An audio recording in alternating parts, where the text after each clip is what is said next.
Hello everyone, this is Ms. Khan Singh. I'm a legal intern at Lexis and Company. Today I'm going to talk about the topic criminal intimidation. Criminal intimidation is an offense in which one person threatens another person on the grounds of causing an injury to them or to their reputation or to their property or to the reputation or property of a person or a person in whom they are interested, with an intention to cause alarm to that person or to make him do any unlawful activity to avoid the execution of threat or to obstruct him to not do any act which he is legally entitled to do. This section is covered under the IPC section 503 and the punishments for criminal intimidation are covered under section 506 and 507 of IPC. They prescribe the punishment for offence of criminal intimidation defined in the section 503 of IPC, which says a person can be sentenced to imprisonment for 2 years or charged by fine or both imprisonment or fine under this section if the threat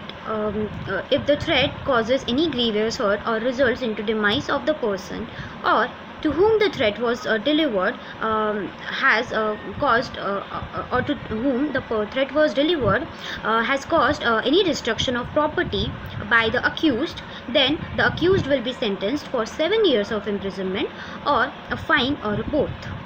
If the threat is to impute chastity of a woman's dignity, then the punishment can be up to 7 years of imprisonment or fine or both. Now, anonymous commitment of criminal intimidation or criminal involvement or inducement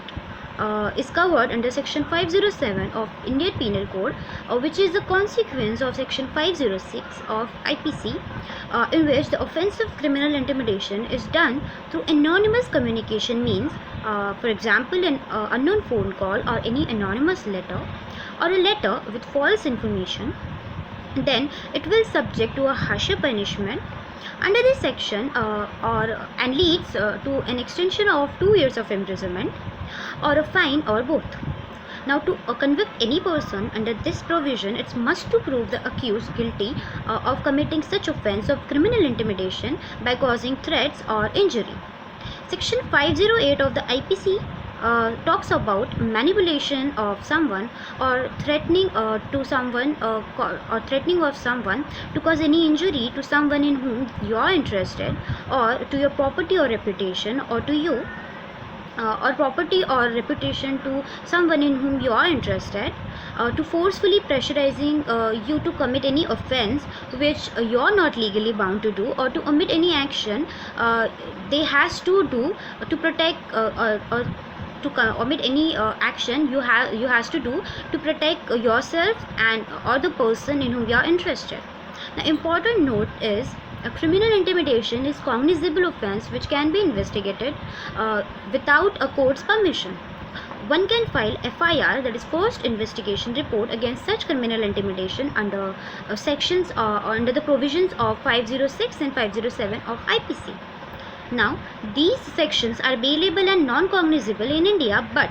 may vary in the states with amended laws for the application of these laws. So conclusion would be anyone can raise a complaint against this criminal intimidation offence, but for any threat for any threat to cause any injury to either to you or to your reputation or property or to a person in whom you are interested.